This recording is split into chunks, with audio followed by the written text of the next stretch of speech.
Use it to get $4,500 purchase allowance on every 2018 Encore Preferred model.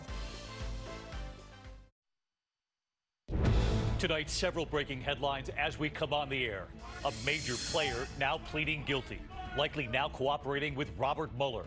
Rick Gates, Paul Manafort's close business partner, and right there on stage with then-candidate Donald Trump, telling the judge today, guilty, Your Honor. And just in tonight, new charges against Paul Manafort. Also, the new images coming in now, the woman who smashed her car into security barriers at the White House. President Trump tonight sticking by his plan. He wants some teachers armed, saying they would have, quote, shot the hell out of that gunman, saying teachers care more about students than school guards. The armed deputy who decided not to go into that school building as the shooting was underway. Also, Florida Governor Rick Scott tonight, a Republican revealing a major change.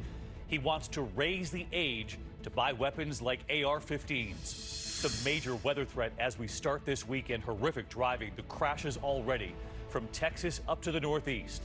The former NFL star in custody after this alleged threatening post.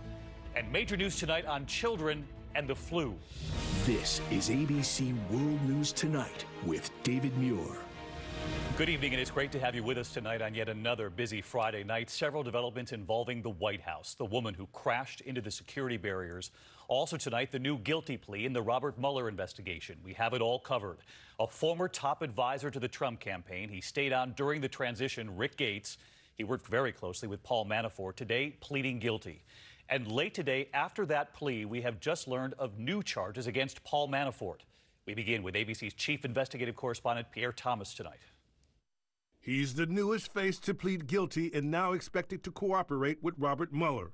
Rick Gates was Paul Manafort's close business partner, but he also had close proximity to President Trump, right there on stage at the Republican National Convention. Gates was the former deputy campaign manager for Donald Trump and stayed on after Election Day working on the transition. In court today, Rick Gates pleading guilty to 2 felonies. With no apparent family or close friends in the room, Gates wore a suit, remained calm during the proceedings, and hints he wants a life with his children. At one point underscoring his decision by telling the judge, "I'm 45 years old, Your Honor." After the inauguration, he took a top position with a super PAC promoting President Trump's agenda, an insider who might know secrets within Trump world. And tonight, Paul Manafort reacting while under indictment himself, now clearly angered by his colleague's decision. "I continue to maintain my innocence. I had hoped and expected my business colleague would have had the strength to continue the battle to prove our innocence. For reasons yet to surface, he chose to do otherwise." Prosecutors accused Gates and Manafort of secretly funneling $75 million into offshore accounts and then failing to pay taxes on more than $30 million of it. The special counsel's office say much of the money came from Ukrainian officials with close ties to Vladimir Putin and the Kremlin. According to investigators, Gates using the money to pay for his mortgage, children's tuition, and interior decorating. The judge refers to Gates' cooperation in the case, and the judge asking him how he pleads. Gates said, "Guilty, Your Honor," pleading guilty to engaging in a conspiracy to defraud the United States government and lying to the FBI and the special counsel's office this month about the nature of their work. Gates could have faced more than 20 years in prison until his plea, now writing a letter to his family and close friends about his decision. The consequence is public humiliation, which at this moment seems like a small price to pay for what our children would have to endure otherwise. The maximum time he now faces is between 4 and 6 years, and possibly a further reduction based on his cooperation. And Pierre Thomas with us live tonight from Washington. And Pierre, the special counsel doesn't agree to these plea deals unless he has a very good idea of what he's getting. That's right, David. Gates would have to tell the prosecutor that he would testify to, and Mueller would have to believe it to be critical to his investigation to get a deal in which he would possibly give him less jail time, David. Pierre, while we have you, Rick Gates pleading guilty, as you reported. Paul Manafort, as you pointed out, not happy today. But tonight we have learned of new charges that came after this plea deal against Paul Manafort. Yes, David, at least 2 new counts involving Manafort allegedly secretly paying European politicians to pose as experts on the Ukraine when they were secretly lobbying for him, David. Pierre Thomas leading us off on a Friday night. Pierre, thank you. Next to the security scare at the White House, a car plowing into a barrier outside, triggering a lockdown there. The Secret Service jumping into action. The car crashing to a stop, the woman behind the wheel then taken into custody. ABC's David Curley is on the scene for us tonight. Everybody, we gotta walk this way now. The frantic moments as Secret Service officers respond to a vehicle attempting to breach the White House grounds. Respond for a suspicious vehicle at 17th and East Street, Northwest.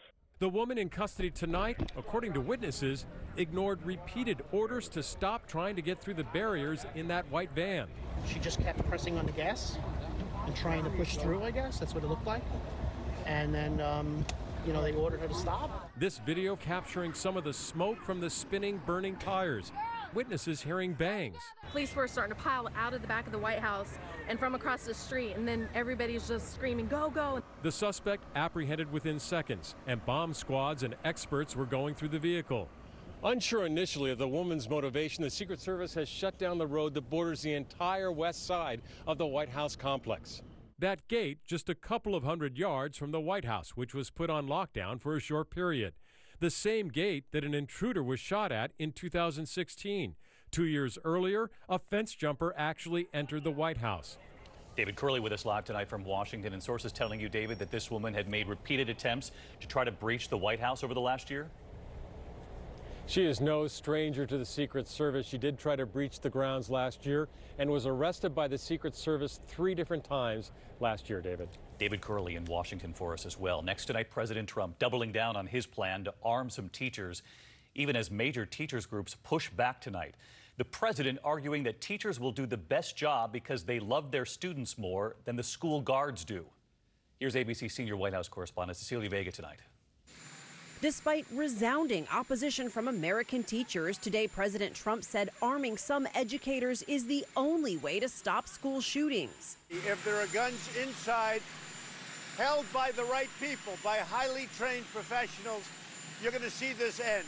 And Marjorie Stoneman Douglas High did have an armed, highly trained professional on campus, Scott Peterson, a 33-year veteran sheriff's deputy. But in the face of gunfire, he remained in the parking lot.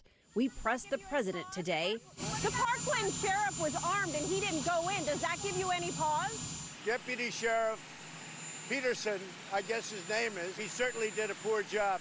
But that's a case where somebody was outside, they're trained, they didn't react properly under pressure, or they were cowards. But would a teacher be any different?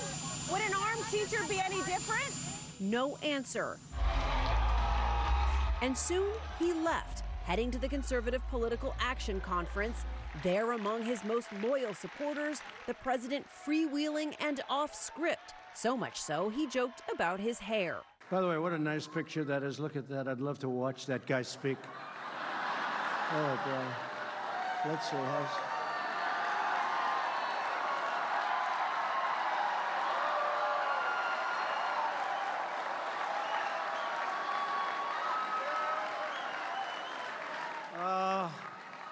I try like hell to hide that bald spot, folks. I work harder.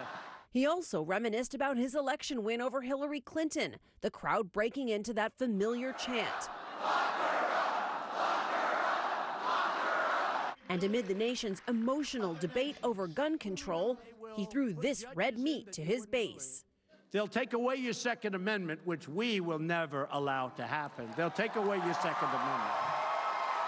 The president then explaining why he thinks arming potentially hundreds of thousands of specially trained educators might be the best solution to end school shootings. I'd rather have somebody that loves their students and wants to protect their students than somebody standing outside that doesn't know anybody and doesn't know the students.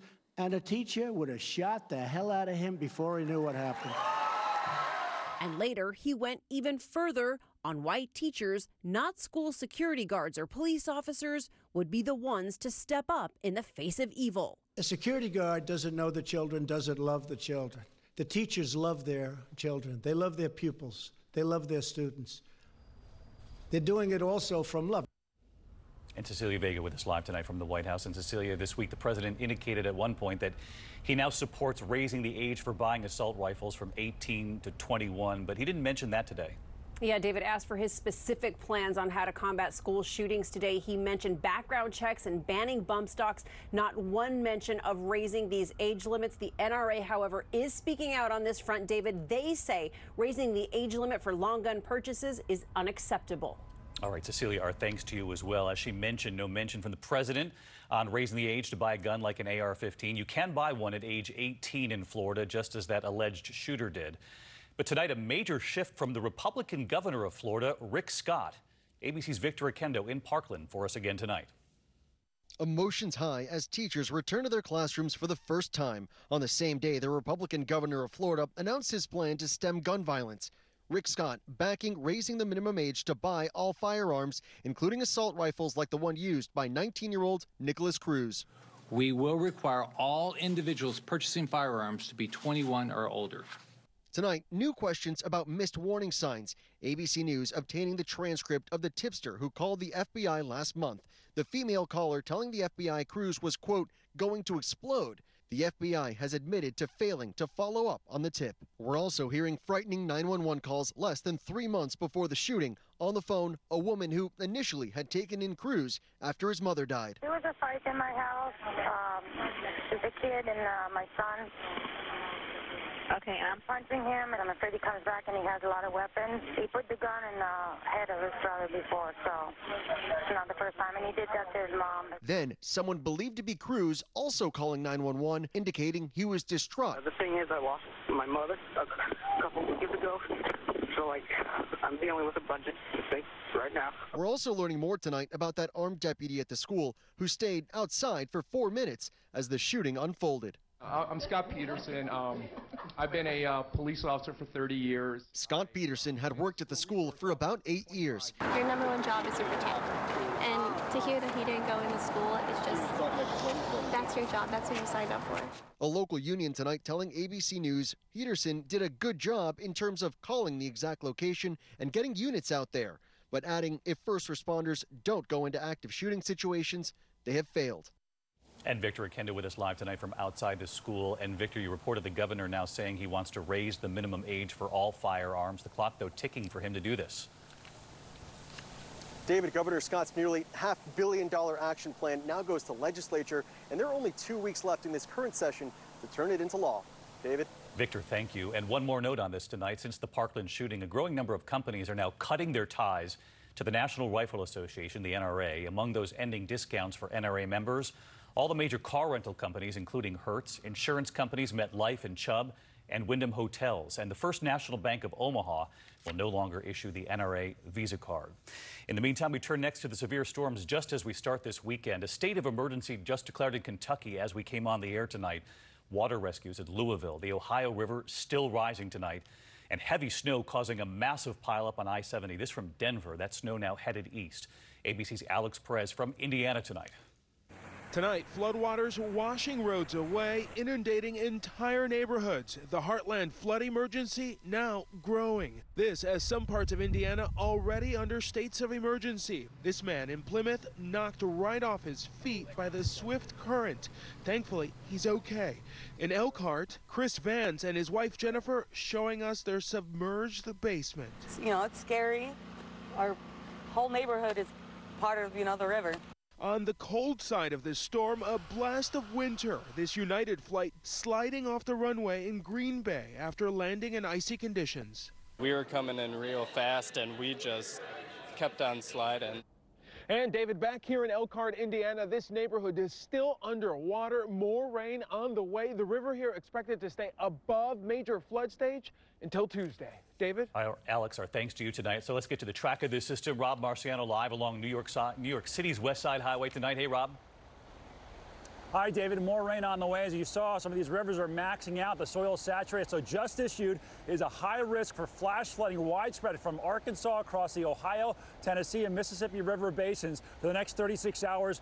2 more rounds of rain coming, including a threat for severe storms in those same areas late in the day tomorrow, northeast Texas through much of Arkansas, in through the heartland. And then it pushes east during the day on Sunday from Atlanta, D.C., New York, for much of the country, David, it's going to be a tough weekend weather-wise. All right, we'll be watching it. Rob, thank you. We turn next to new numbers on the deadly flu tonight, and a disturbing number when it comes to children.